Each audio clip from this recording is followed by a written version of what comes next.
Bene data mu mwami wacu Yesu Kristo, ubuntu bw'Imana nibubane namwe. Nitwa MUKESHIMANA Francois, ntuye mu karere ka Huye, paruwase n'umudugudu n'Matyazo. Imana iduhana umugisha. Nejejwe n'Imana umwanya iduhaye kugira ngo tuganire ku magambo y'Imana aboneka mu gitabo cya mbere cya Samweli ibice 15 ku murongo waho w'10. Dusome mu izina rya Yesu.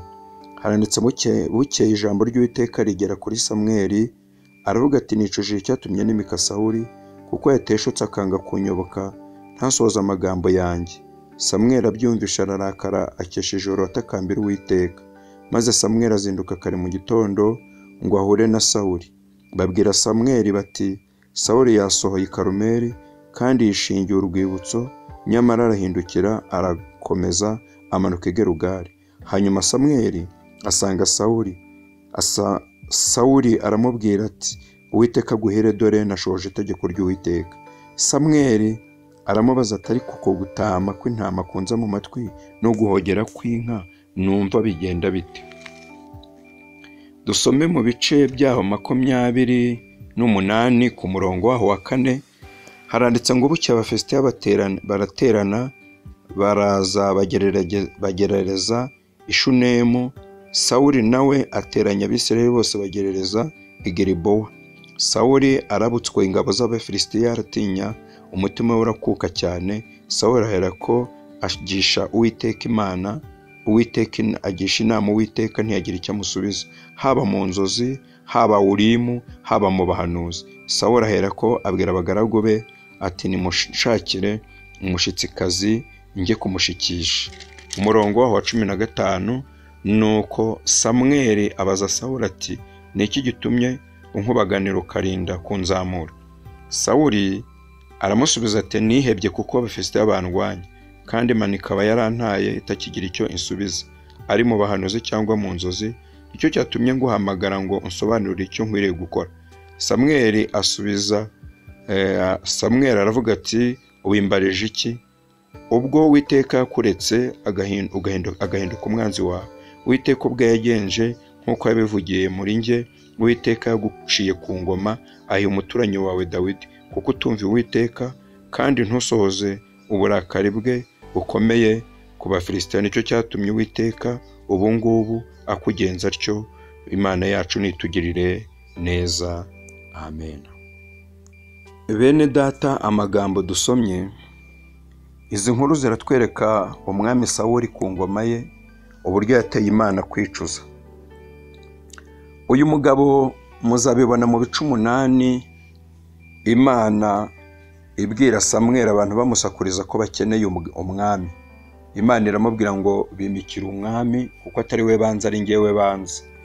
Ibyo bice uzagaragaza uburyo Samweli yateranyije Abisirayeli bose ngo ashaka kubimikira umwami. Bibiliya atubwira ngo abantu bose baraza. Samweli ateranya abantu bose baraza, ariko habura umwami.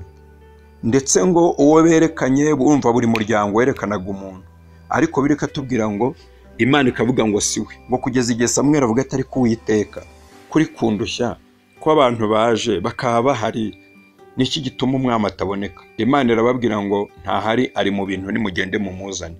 Baragenda ngo bamuzana. Imana irababwira ngo ikimenyetso bahaye ngo barasanga ari umusore ubasumba bose. Sawuli ngo yaba bamuvanye mu bintu bamuzanye, araza bamuremura arabasumba. Bisobanuye ngo ari umusore usobanutse, ariko uzasobanya iby'Imana. Imana nitugirire neza. Inkuru rero dusomye ziratwereka uburyo uyu muhungu amaze kugera ku ngoma, Imana yahamagaye Samweli mu ibyo bice 15, bamubwira iti nicujije, nibutse ukuntu Abameleki bahemukiye Abisirayeli. None ngiye kuguha ikiraka, genda umanuke urwanye Abameleki ubarimbure, ntusige n'umwe. Uyu mugabo agiye, yajyanye n'abantu batandukanye bajyanye nawe. Bibiliya itwereka ko yagezeyo ntiyakora nk'uko Uwiteka yamutegetse. Arokora umwami w'Abameleki witwa Agagi. Bibiliya ikatubwira ngo afata n'inka n'intama byiza arabirokora, ngo kugeza igihe agomera Imana n'abaturage barabibona. Bibiliya tubwira ngo ku buryo na Samweli yazaga kumureba nk'uko twabisomye, ngo abajije ngo Sawuli areba, aramubwira ngo Sawuli arazamutse kandi yishingiye urwibutso ku buryo tubona ko yagomeye Uwiteka. Bibiliya iratubwira ngo nicyo cyatumye uko kugenda arokora, kuko Imana yari yamubwiye ngo ugende urimbura Abameleki, ntusige intama n'ihene, abana, impinja n'abonka, ntugire umuntu n'umwe urokora. Sawuli agezeho arokoye ibi bintu byose ngo bitera Imana kwicuza. Imana isanga Samweli iramubwira ngo nicujije icyatumye nimika Sawuli kuko yateshutse akangomera. Bene data muri Kristo Yesu, umwami Imana duhana umugisha. Nagira ngo mbabwire ngo natwe dutekereze ku magambo tugiye kuganira. Ese Imana ntiyaba yicuza ku bwacu?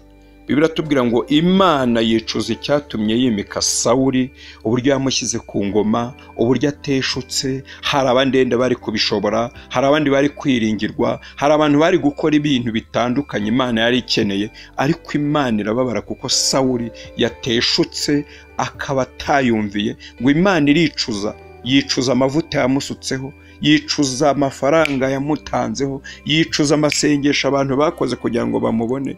Imana igira igihe yicuza, ikicuza ukuntu yagiriye umuntu neza, ikareba uburyo apfuye, ikareba ukuntu abayeho. Imana ijya yicuza amashuri yaturihiye, ikicuza akazi keza yaduhaye, ikicuza ingo nziza yaduhiye. Ndabinginze bene data, ntimutere Imana agahinda kugira ngo Imana yicuze ku bwacu. Imana iduhane.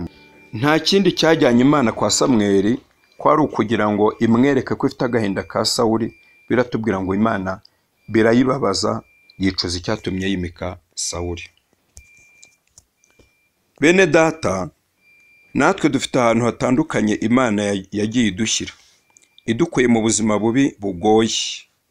Aho yadukuye hasigaye abandi, si twe twari dukeneye neza y'Imana gusa, ni ubuntu twagiriwe. Uko Imana yabuze umumaro muri Sawuli, niko natwe Imana yitegereza umumaro wacu wa none.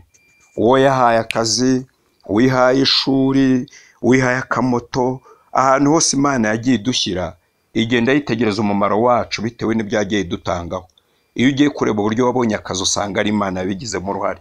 Iyo ubonye ukuntu wubatse urugo, cyangwa ukareba uburyo wabonye diplome, uburyo wize, nawe usubiye inyuma wabona hari ahantu Imana yabigizemo uruhare. Ariko ndagira mbabwire bene data, ntabwo ari twe dukeneye neza y'Imana gusa. Hari benshi bari babaye nkatwe, ariko Imana igenda itugirira neza, igaragaza ineza yayo. Niyo mpamvu nababwiye ngo uko Imana yabuze umumaro muri Sawuli, niko natwe Imana yitegereza umumaro wacu wa none mu bantu yagiye igirira neza akazi.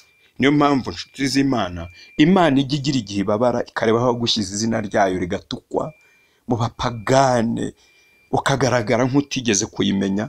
Nimusoma muri gitabo cy'Abaroma 2:24 aravuga ngo izina ry'Imana riratukwa ku bwanyu. Ndagira ngo bene data, twari dukwiye gutekereza no kuzirikana ibintu bitandukanye binyuranye. Tubonye neza y'Imana yadushyize, ukagisubiza amaso inyuma ukurikije aho Imana yagushyize. Twari dukwiye kwibaza, wakagombye kwibaza uti mbere y'icyo uri cyo wari iki mbere? Ukibaza uti mbere y'icyo ndi cyo nari iki mbere? Wakugize uwo uri we ubu ninde? Dukwiye kwibaza mbere y'icyo uri cyo wari iki mbere? Uwakugize uwo uri we ubu ninde? Uracyamwibuka? Ndagira ngo mbabwire, Imana iraguha igasiga aho uzahurira nayo, nkuko Sawuli yagiye kuraguza. Subire mu iri jambo. Bene data, ntitwikange ko twabonye umugisha, twabonye ubuntu bw'Imana n'ukuboko kwayo. Imana iraguha ariko igasigaza aho muzahurira. Niyo mpamvu Sawuli yagiye kuraguza. Imana yacu itugire neza. Ndagira ngo tuvuge ibintu bikeya, niturangiza dusengane Imana. Uwiteka nabishimire. Ubu urihagije ntuzakenera Imana? Ndagira ngo nkubaze mwene data, nanjye nibaze. Ubu urihagije ntuzakenera Imana?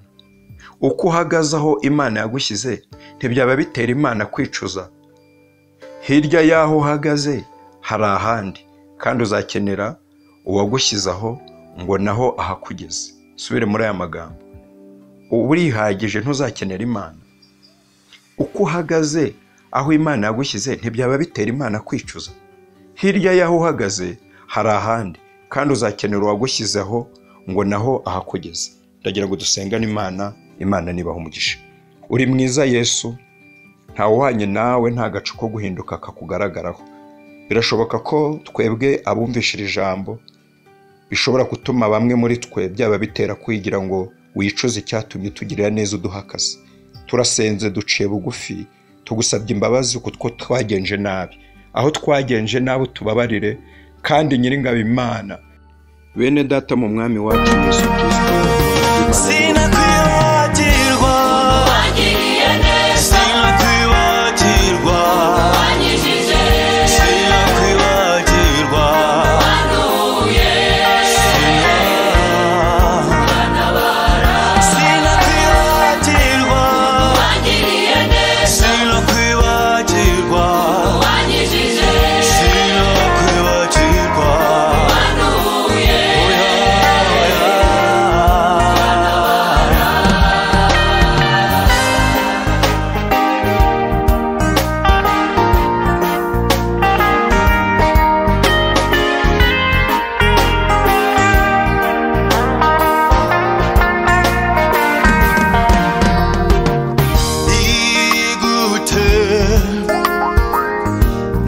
Nakwibagirwa ineza yawe mwami wangiriye, no mu gihe ntari nkusi icyo gihe nabonye ukuboko kwawe. Ni gute nakwibagirwa ineza yawe mwami wangiriye, no mu gihe